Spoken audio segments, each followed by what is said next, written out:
Hey, we are back on Talpin Airlines Math Industry. So what we're going to do is, since we have our pre-calculus again this season up until the summer, we're going to do some algebra review.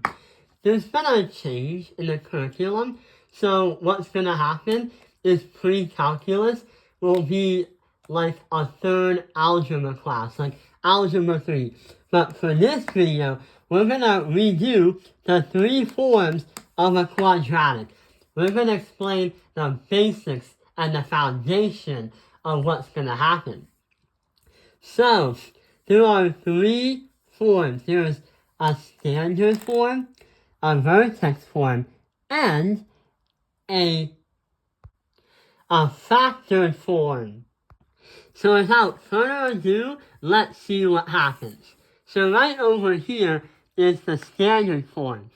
And you usually will see this one as the very first one when you learn about quadratics and simplifying them in your math classes. The formula is y equals the ax squared plus bx plus c, where the a, the b, and the c's are going to be where the numbers are to make up the equation.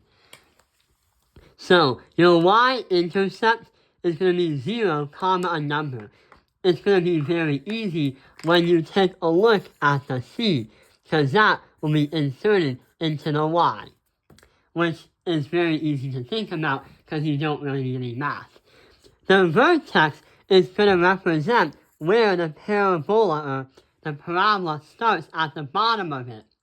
And the formula to find it is negative b divided by 2 times a. The axis of symmetry is literally the x value that is represented as a vertical line. And here is an activity. So for a standard form, we have to find the vertex. So let's see what happens. On this piece of paper, we can rewrite the equation right here.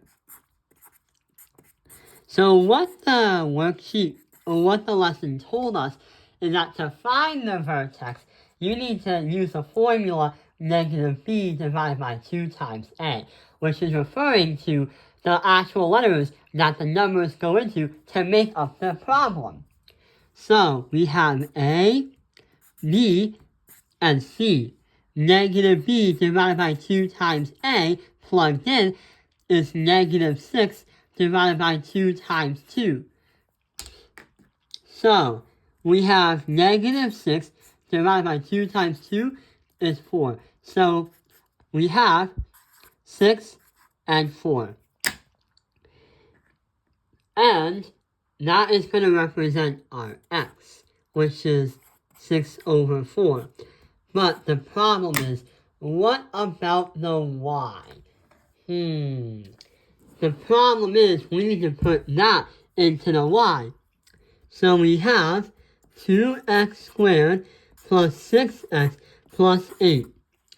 We have the negative 6 over 4 right here, squared, then 6 times 6 over 4, and then plus 8.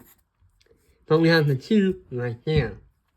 So we have 36, divide that by 16, which we can say that happened because the square goes in it. Then when we multiply by 2, we get 72 over 16.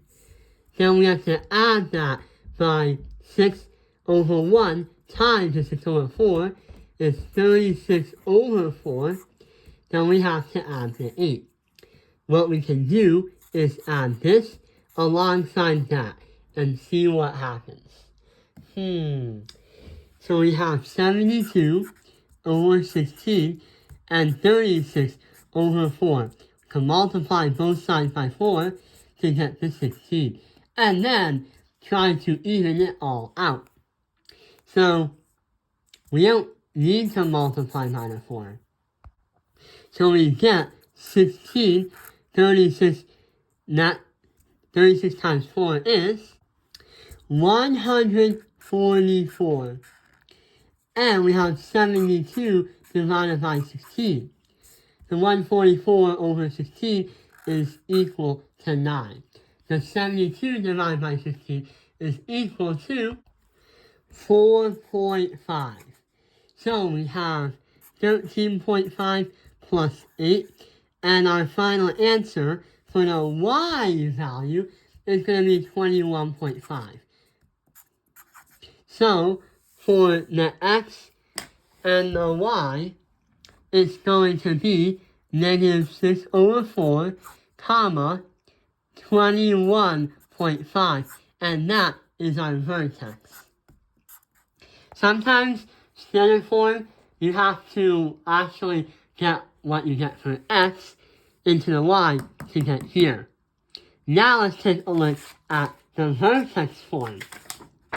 The vertex form is going to be a bit different because the formula is y equals a parentheses x minus h squared plus k.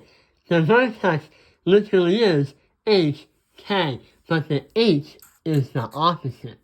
For example, we need to find the y by finding the vertex and plugging it in. The x is going to be negative 8 because it's going to be the opposite of what the operator is right there. Then, when we add the comma, we can put that 7 in for the y value. So, negative 8 comma 7.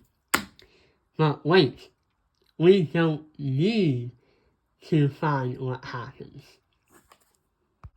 That's because you only need to plug in for x to get y if you don't have a y in there, or if it's a different problem, or if you're not even looking at the vertex and something else, such as, well, we already went through that. So the vertex is very easy to find literally in a vertex form. Yeah, a vertex form. Let's take a look at the last one, which is the factored form.